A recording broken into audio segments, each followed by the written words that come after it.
Welcome to show 3 of the day. This is the last one for today. Then it picks up tomorrow. Okay. SDH's coverage of World Cup 2026 and Atlanta's place in it. So after the pre-announcement, you had the announcement, then we had the instant reaction. Now we caught up with folks who were integral to the process for Atlanta being included in the bids and the host cities for the 2026 World Cup. I know that we had some questions going in, but when you get to see folks like Dan Corso and you get to see folks representing AMBSE and you get to see Atlanta United folks that are a part of this, it is officially realer than real. Yeah, it feels very real right now. It to your point, you talk to them and get the sense that they had the same feelings.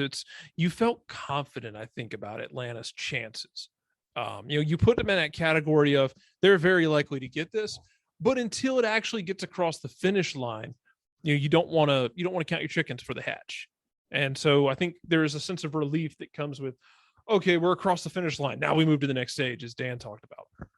Now let's run through some of the sound that we picked up in the press conferences after the fact. The two main questions that we had going in. First question had to do with the International Broadcast Center. And as a part of the post-announcement press conferences, it was addressed when Maria Saporta asked Dan Corso of the Sports Council about that very thing. And here is his answer. Maria Saporta with Saporta Report. Can you walk us through the process of actually becoming either the host city for the semifinal games and also for the media center? Is there going to be a competitive process, and who's our competition, and how are y'all going to make sure that y'all win? Well, there's a lot in there. Which one do you want me to take first? So as I think I mentioned in my opening remarks, FIFA will set the tournament schedule for the 26 event mid-year next year. And that is the time, Maria, when we will learn our spot within the tournament. We are positioned as a semifinal city. That's not confirmed, but that was what North America put forward to FIFA when they won the right to host the event here in North America back in 2018. They listed Atlanta as a proposed semifinal site. So we still hold that position, but nothing has been confirmed, so we'll continue to work on that. On the IBC, that's a separate tenure. That's a separate process. FIFA wanted to get through the match city process, which they have today, and then we've been told that they will then re-engage in the IBC discussions with us at some point in time, hopefully this summer. So we still remain a candidate for the IBC. And when will that decision be made? There's no timeline on that, Maria. At least they haven't expressed the timeline to us yet, but that work will continue. We've put a lot of work in with our partners at the state and the Georgia World Congress Center and the ACBB on that effort to put us in a good position for it. There's been a site visit of the space here back in September when I mentioned that they were here before, but then we'll re-engage. They've been really focused on getting the match cities announced, and then we'll work with them next. So what kind of effort are y'all doing to try and get the media center as well as a semifinal match? The effort that we put forward is what they've asked us. They wanted space allocation opportunities, hotel room capacities, and then they walked the space. That's really been the only part of the discussion right now at this point. Second question, grass. And we had Dietmar Exler, SVP and Chief Operating Officer here at Mercedes-Benz, and he was asked that very question by Tim Tucker of the Atlanta Journal-Constitution. Very long answer, very interesting answer. So here is what Dietmar Exler had to say about grass and the Benz. And Dietmar, could you just talk about where you are at this point on plans for converting to grass in the stadium? Yeah, so we had intense discussions about that with FIFA.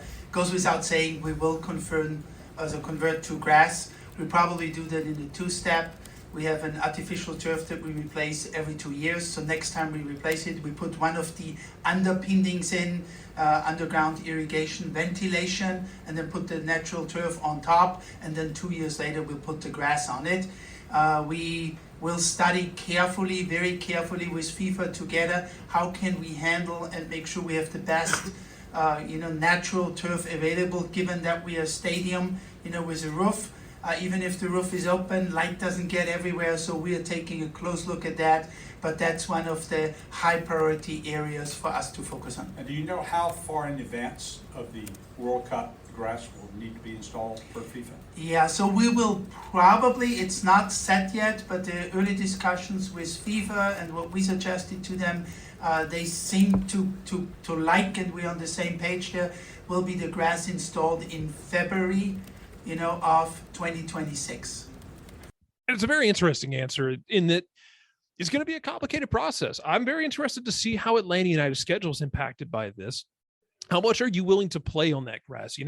How much are you willing to let the home team play on that grass and kind of maybe damage it a bit? How many games do you have? How much can it hold up? They transition back to field turf after that, just because of the way the stadium is built, issues with sunlight, as he talked about.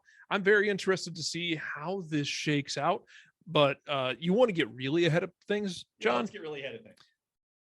Do this and execute it. I need to see a big bid for the Women's World Cup. 27-31, Cindy Parlow-Cone actually did say after the press conferences and the announcements that she wants to have either 27 or 31 here for the Women's World Cup. And I want the final in Atlanta. No doubt. That'd be pretty cool. So we have answers. We have timetables to grass and IBC. It's going to take a little while, but the grass one was the most interesting answer that was a part of the process. Then after that, it's the soccer side of things, and two very familiar faces for Atlanta United that we got to catch up with. Here are a bit of the conversations that we all got to have on the dais with Darren Eales and Carlos Bocanegra. Our main aim is to play all of our games at the same one stadium in 2026, so we'll work with FIFA in the league, but I feel quite excited that we'll have that chance to do that. Are y'all already making plans on how y'all and the city can take advantage of this in terms of growing the popularity of the sport? Oh, absolutely. I think, look, across the whole country, I mean, let's take a step back. I spoke about this before, but the original World Cup, when it was held here in 1996, was the most ticketed ever World Cup. That was before we had MLS on the scene, and we hadn't even got a professional league. So think about now how huge soccer is across the country. So this is an absolutely magnificent opportunity for the nation, but particularly in Atlanta. I think we've done a good job in our amazing supporter base, the American Outlaws that support the US national team and our supporters groups, but we've got a chance to really now lean in and catch those sort of more casual fan that perhaps still hasn't been to an Atlanta United game with all of the excitement that's going to be around this World Cup. So couldn't be more excited about the prospect of this next 4 years, and the hard work starts now. We've got to think about how do we capture this. We can't afford to fritter any time away. This is 4 years, and look, I think from us with Atlanta United, we're always thinking ahead strategically. We're going to be doing that now for the next 4 years on how can we grow the game in the state of Georgia, because this isn't just about Atlanta. We're excited about how we can do the viewing fest and fan fest around the state of Georgia.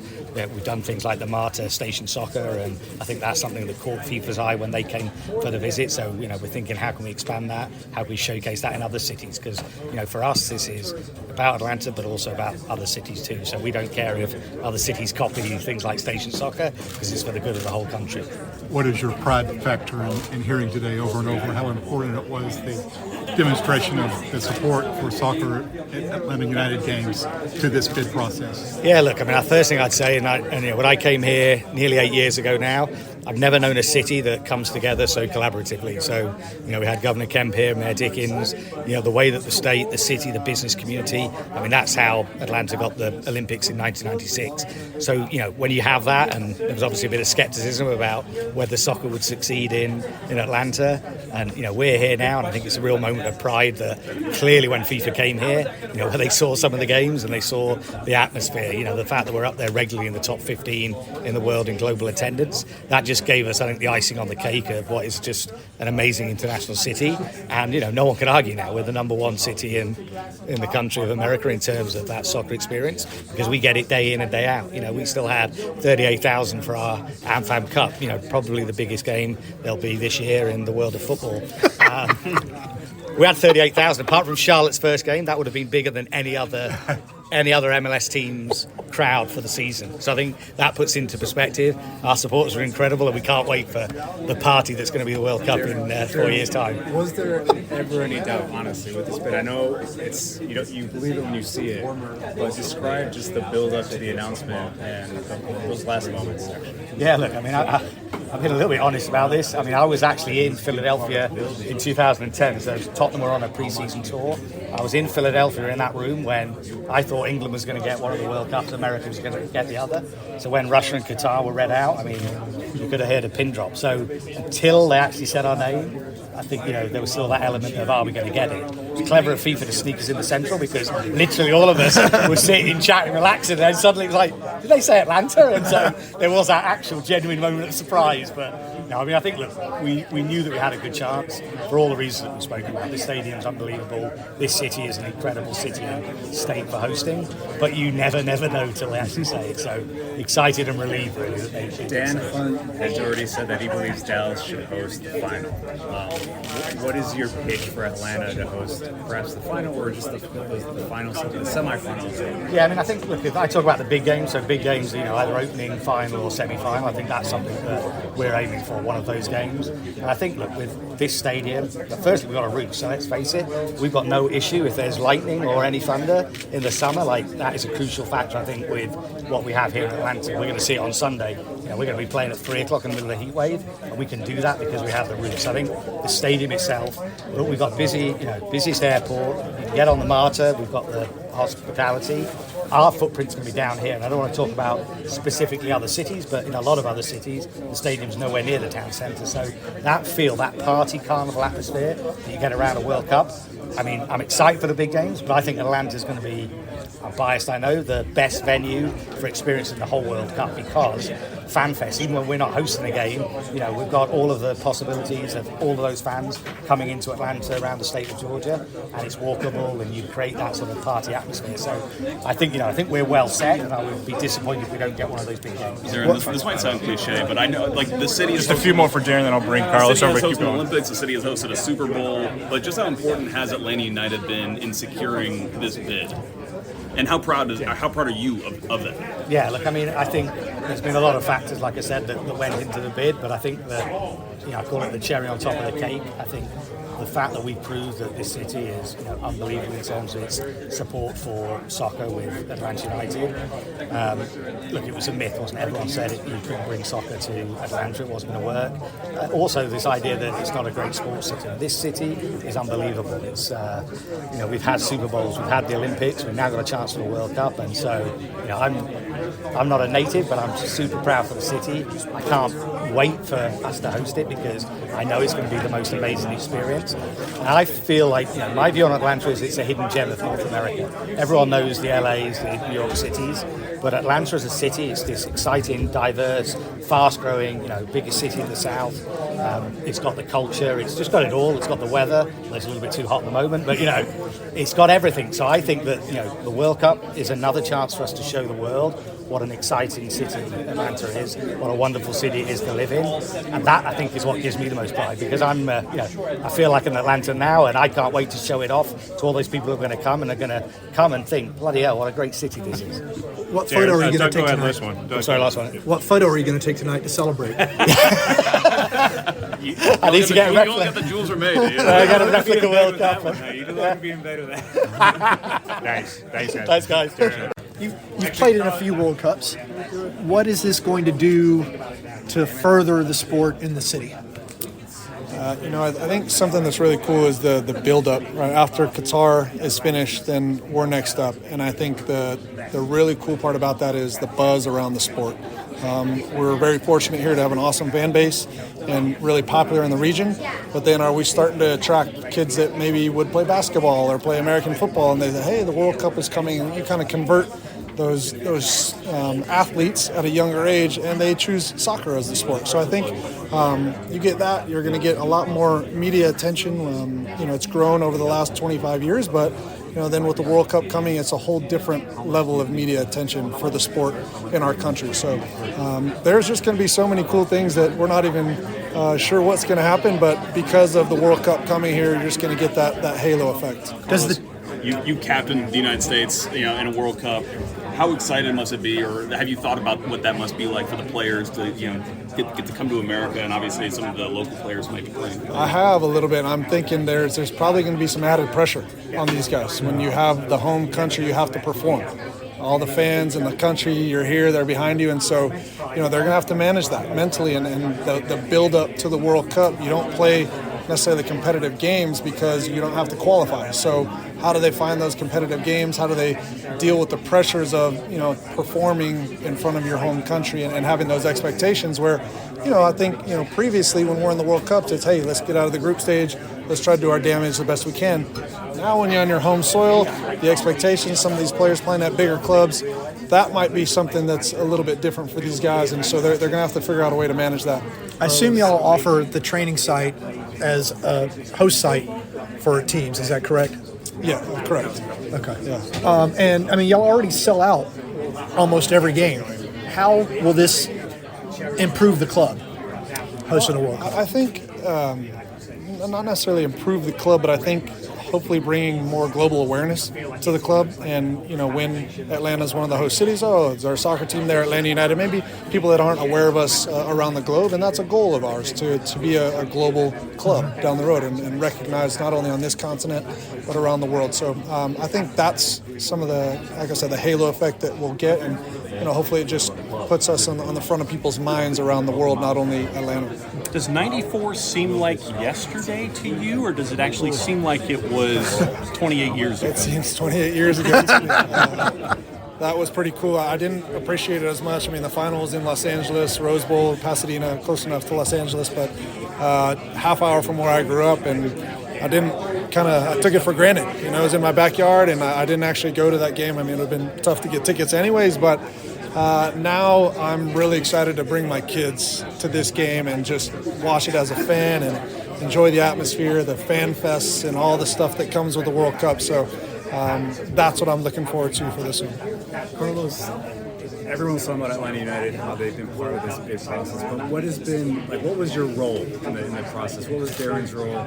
Just give some details on that. Yeah, from the club side, so we were, when we had site visits for the training ground, so, that would be like if USA, Germany, Italy, whoever, right, someone that's qualifying for the World Cup, they want to base themselves out of Atlanta. So, do they come up and how does our training ground match up? What could they have? So we're a part of that. When you're coming here, you're talking to, how is the atmosphere in the game? We show videos of, not only us, but obviously the help with everybody that works here. This is our atmosphere in the stadium. This is what it looks like for an Atlanta United game. We also had guys come here that were on part of the FIFA kind of committee that selects it, that had been to Atlanta United games. So they see the atmosphere here. They see the fever around the region of this sport. And so I think, those parts, and just anywhere else you come down, you're a part of it. You're not always, Dietmar did a great job and his staff, Dan and his staff and everybody involved. And then, you're there and sometimes they want to talk about soccer and sometimes it's just a lot of stadium logistics and you're kind of hanging out. And I was learning stuff. It's going to be really cool how they do the grass field and that installation. And so I was saying today earlier, that'll be something really cool, I think, for the fans and like the behind the scenes, the innovation that they're doing. They have to raise the field.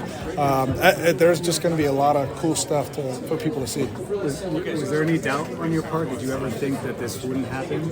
I didn't feel doubt. I think we would have been pretty bummed out if we didn't get selected. We have everything here. We're so fortunate.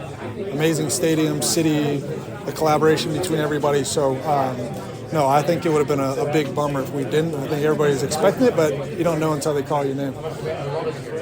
Any other questions for Carlos? Can we ask about other topics? And of course, I couldn't resist asking Carlos about 1994 to get his response, and I thought it was pretty cool. Nor should you. It's very funny, and it is interesting because it's a long time ago, and yeah, your emotions change about it, and it's going to be very cool, I think, for everybody who can be involved in this. And who might have been around for what went on in 1994 to be able to see the difference in not just Atlanta, but in the country as a whole and the way the sport is perceived. So this was a big day. I would say so. It is a very fun day. It was a bit chaotic, a bit emotional at times, I think, for some people, emotionally exhausting, if nothing else, because there's a lot of conversation going on about everything. There's a lot of questions and you don't have all the answers at once. And it's a little bit frustrating at times, but there's no one to blame for that. So I want to make that clear. Like, you don't blame anyone for not having answers because it's such a long process. Dan Corso talked about, just that whole entire process. And I got to catch up with him a bit right here as well. significant financially, but more than the economics, I think there's an opportunity to create some really cool legacies and community impacts long after the World Cup is gone from our city. So I think we're looking at it both economically and socially. Can you kind of define those legacy impacts, like what you can do in the lead up to it, to kind of build those? Yeah, so we've got a 4-year build-up to kind of think through how do we want to position Atlanta in this state after the World Cup is done? What do we want the visitors to know about Atlanta when they come in? We're the birthplace of civil rights. Maybe we play that up. So there's a lot of things that get in. FIFA's been great in allowing cities and us during the bid phase to kind of figure out what those legacies could be, and they'll work closely with us on those. But that's part of the fun of this. It's not just the economics; it's the intangibles after the event is over. Can you kind of pull any lessons from 1996 in the Olympics and going about that? Yeah, it's just that was 30 years now, 30 years removed in 26, and so Atlanta's gotten bigger. The events are bigger. The world has changed, obviously. So, I think maybe there's some lessons there that we can pull from. Certainly, that was the event that put Atlanta on the world map. This event perhaps will be the event that continues that great reputation that we have. We expect it to be. And last thing, you may not have any info on this, but I was curious as to the impact this may have on the development of the Gulch and how quickly that might be sped up. Well, I believe the Gulch will be ready in time. Certainly looking forward to having that on the roster of things to do and places to go for folks when they come here and visiting. It's a key part of our downtown. Really, really beneficial for it. We actually talked to FIFA about that. They were excited about the opportunity to have that up and running when they come here. Excellent. Dan, I'm Joe Patrick with Hey, Joe. 99 The Game. Nice to meet you. Hey, good. You mentioned that this was kind of the end of the bid phase, and now the Yeah. planning phase begins. I know that there's enough details that go into the planning phase. We'd be here all jeez. night to go through all of them. But Man. can you kind of is it possible to give just an overall broad, what that entails, what the planning phase entails, and how long, over what time span? So we will have to have our host committee up and running in mid 2023. You could look at a host committee as kind of that liaison between the entire community and the event owner. So in this case, FIFA and Metro Atlanta, the state of Georgia. So on that group, we will have the Atlanta Sports Council, the City of Atlanta, the State of Georgia, Mercedes-Benz Stadium, the ACVB, Georgia World Congress Center, and many, many others. All involved and really working on the operational aspects of putting on the event. Now, as you get closer to the event, the work ramps up, obviously. So the early years are kind of getting things in place, learning a little bit more on the details, what they would expect, what we can provide.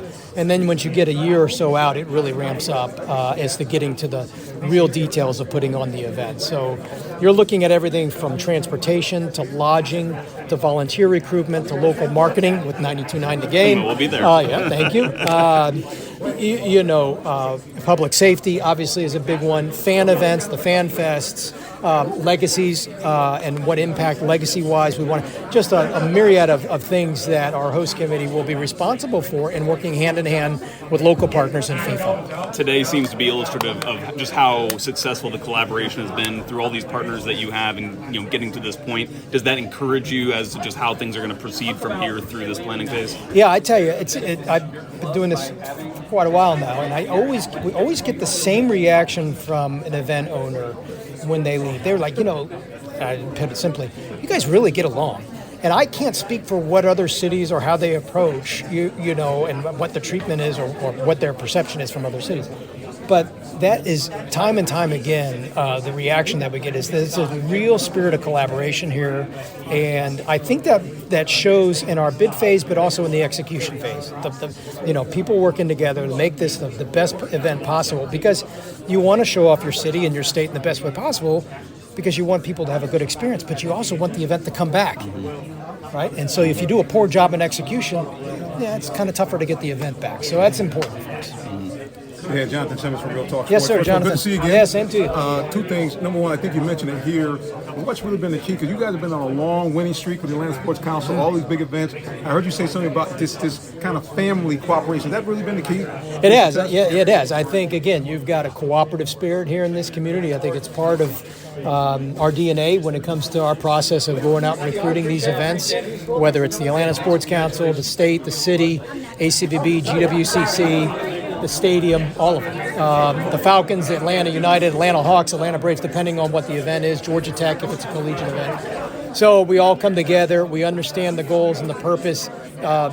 I mentioned earlier, pursuing these events is not glamorous. There's a lot of, I call it sausage grinding, a lot of details in the work, a lot of strategy, a lot of negotiation, a lot of phone calls, a lot of meetings. And time again, we seem to come together and put the best bid forward. And thankfully, we've been really successful in securing these events. But I also would reiterate that we're awfully successul in putting together and executing the events as well. The last thing, NFL, when they had a Super Bowl here, did a lot to outreach to small businesses, disadvantaged businesses. You guys see that type of program coming again? We do. Yeah, that's a big part of it as well. Business Connect is the program that you were talking about. And the NFL does a great job of implementing that program into their Super Bowls. And we will do the same here for FIFA World Cup.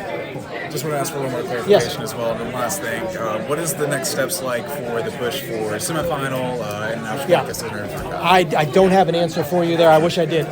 Again, our understanding, FIFA will set the tournament schedule next year.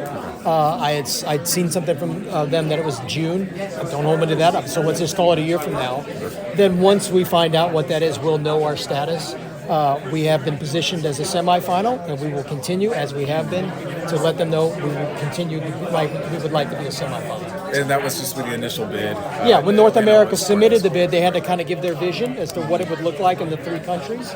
And here in the U.S., they positioned New York as the final, Atlanta and Dallas as the two semifinals, and we still hold to that. Perfect. I have one more. Sure. I apologize. This might be obvious, but what has Atlanta United meant to this bid? And I guess is it too cliche to say that they kind of helped make it possible, the formation of the club in general from the never too cliche.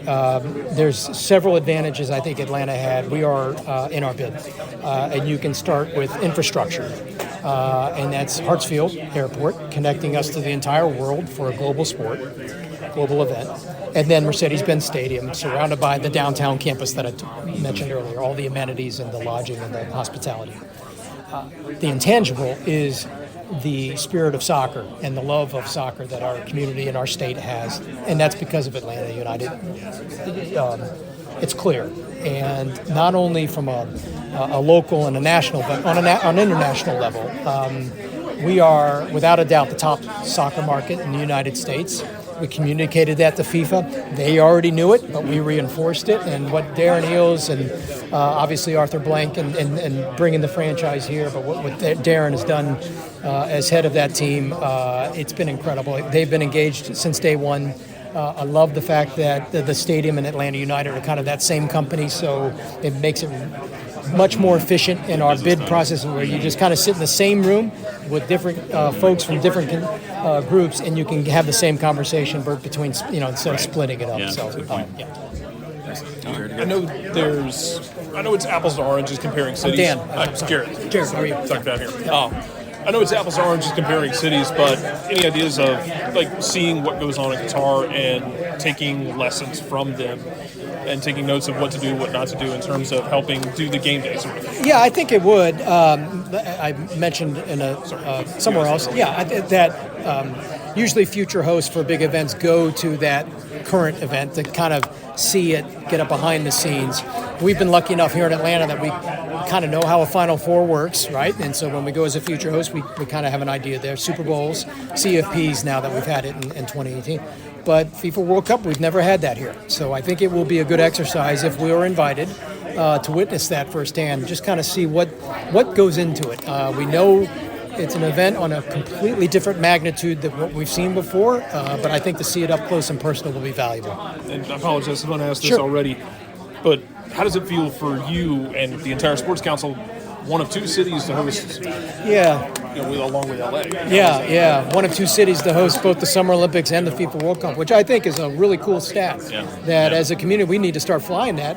It became official today, and thankfully we got the good news, and I saw LA obviously was selected, so that stat now comes to life. But arguably the two biggest sporting events in the world have called Atlanta home, and have come to Atlanta, and I think that's just a special recognition for our state and our city. Thanks, man. All right, Appreciate it so thank you much. guys. Appreciate it. Thanks for the support. Thank you. Same to you all. Thank you. The whole process is going to be a long thing. There's a lot of pride associated with this, especially the whole thing with LA and Atlanta. I think there's also a lot of chance for momentum for the city of Atlanta after this. You know, you've used the events like the Final Four and Super Bowl and national championship to kind of build momentum going forward. I think the World Cup gives you a chance to have even more momentum going forward. So we will be talking about it more in the morning. Keep an eye out on social media, probably an earlier start than normal because Friday is traditionally a jam-packed show. So we'll talk about the bid. We'll talk about the 2026 World Cup. We will have our catching up with the Beyond Goals mentoring. I believe Michael Parkhurst will be joining at 9:30 as he traditionally does. And we also have the whip around as well at 10:30 to get you ready for the big weekend. So for Jarrett, I'm John. For Jason, for everybody here at SDH, welcome to the 2026 World Cup here in the States. The countdown clock starts now.